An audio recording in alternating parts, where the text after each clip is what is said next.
Hi, I'm Chuck Dorsett for Weaver Leather Supply, and this is the Leather Element.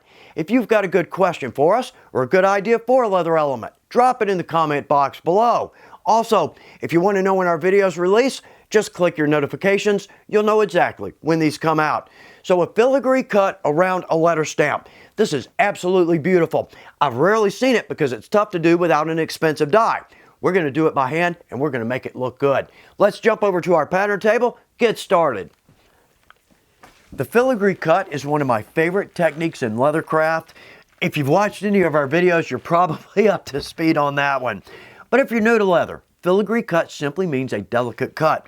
We're going to use it to cut through a face leather, bringing a secondary leather behind that. And when we wrap that around our letter stamps, that's a nice touch. Now, the lighter colors, they're really going to make those letters stand out. And even on the black dye, nonetheless, I can absolutely see those letters. That's our Deer Tan Cow in gold. On the red, nice contrast. Deer Tan Cow in white with our flesh side up. So we've got a different color and texture there. That's one of my favorite routes. And the lavender, I just love that. To me, that goes with just about anything. So when we prep our leather to cut this, a couple of things we need to talk about. So right here, I've got two swivel cuts, one inside and one outside. Well, we don't have to do a swivel cut. The point there is that we're basically making a V. If we can cut at the bottom of that V, then our cut edge actually has a little bit of a bevel to it. Looks a little bit better. We're going to see it both ways. But the point here is that if I drop my swivel cut all the way out, well then pieces and parts are going to be a little bit flimsy. It's not going to be a strong connection. So I'm going to bring that swivel in about a quarter of the distance from either side. So therefore, every connection here is relatively solid. Now, some of us luck out. We've got these nice big square letters. And then there's the rest of us that are going to have these little arms. Well, again, if I can connect that relatively close to my swivel cut, that's going to glue down, stay down. It's not going to dog ear and flap. Okay, so we've got a feel for that. Well, let's reset here, start cutting some leather. When we look at our samples here, we're thinking belt. Absolutely, this is beautiful on a belt. But also, think of a purse or pouch flap, checkbook cover, wallet, cuff. So many ways we can go with this. On our knives, with our art knife, when we get this, we're going to get the smaller blade. I want the longer blade because we're going to be cutting through our leather into our foam. Speaking of the foam, this is what makes the whole thing easy. Nothing particular here. This was the packing material in a box. I just need something with a little depth and a little body to it. So on our cuts here, I typically say, let's go with a new or sharp blade for every project. Actually, that's a little bit different here. I want a blade with a little use, and we'll see why here in just a minute. So like I said, with our swivel cut, what I want to do is I'm going to take my knife and I'm going to go right to the bottom of that swivel cut.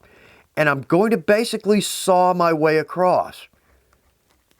Yeah, look how easy that is. If you've ever tried to do this on a flat surface, the corners, absolutely pesky. They don't want to separate. But right here, absolutely easy to do. So let's cut this line.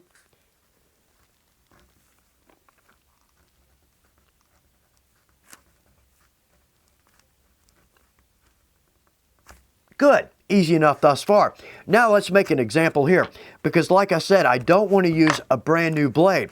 Well, here's what's going to happen with a new blade. Notice how it doesn't want to come back out. What's going to happen is I'm going to pull this out, and because I'm thinking of force, I'm either going to go into my finger or my leather. I don't want to do either. So let's go with a blade that's got a little use behind it. And let's just saw across.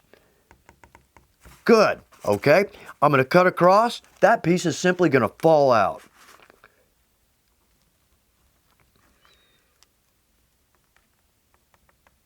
And there we go.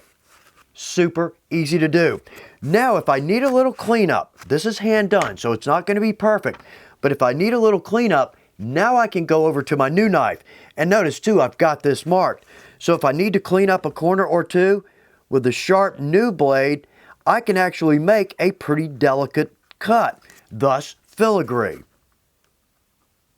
There we go. We can always clean that up. So I'm going to knock out the center of the balance of these. Well, there we go. That looks pretty good.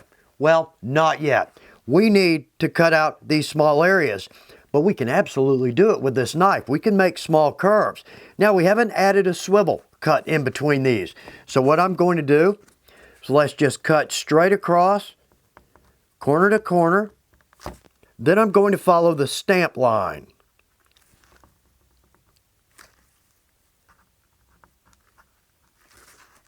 There we go. So we can absolutely knock those out and it looks so much better. So I'm going to do the same to the balance of these small pieces. Well, there we go. We still need a little bit of cleanup, but that looks pretty good. Now right here, that's a little bit of a flimsy connection, but it's still connected. Something like a J, that would be a lot of arm out there that's going to need to stay glued down. It's probably not over a long period of time. So let's take our sharper knife. Let's just do a little bit of cleanup here.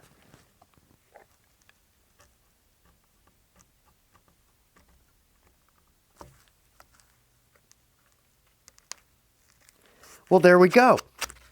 Even done by hand, that looks pretty good. So what I'm going to do, I've got 4 or 5 of these ready to go. I'm going to dye these in a number of different colors, maybe add an antique, some top coat. Then let's see what these look like on some beautiful background leathers. There are so many possibilities with dye colors, matching contrasting colors, textures, prints, no end to the possibilities. But that's one of the best things about leather craft. So I typically like to go with about a 4 to 5 ounce leather because I'm going to line this, usually with a chrome, typically a suede. That's about a 3 to 4 ounce. So that's going to put us right in the 7 to 9 ounce range. That's great for a belt or flap or cuff. Well, if we're going the route of a belt, I don't want this to get too heavy. But my second problem is if I'm going to use our suede, that's got grip to it. So it's not going to slide through our belt loops very easily. Where I'm going with this, we can always line this with our pig liner. That's about a 1 ounce leather. So it's really not going to add a lot of weight. But now we can get that top grain on the inside. That's going to look good. Very professional. But for our colors, I just dyed a couple of colors here. So that's our Pro Dye Light Brown, Medium Brown Antique, Sadillac top coat. On our Reptile, that looks good. Let's see if I can center it. That looks good. But my all-time favorite right there, that dye antique combination with the lavender suede, I think that's beautiful. Now, this is our Walnut Pro Dye, no antique. Well, on our Rust, it's a little bit more subdued, but I like the difference in texture. That looks good. And on our Electric Blue Suede, well, that is an absolute striking combination. But I think my favorite, right there, on our Gold Deer Tan Cow. That looks good. And again, it really makes those letters stand out. Now, on our red, that was just a lark. Let's dye one of these in red. I'm not really sure what is going to be the best combination for that.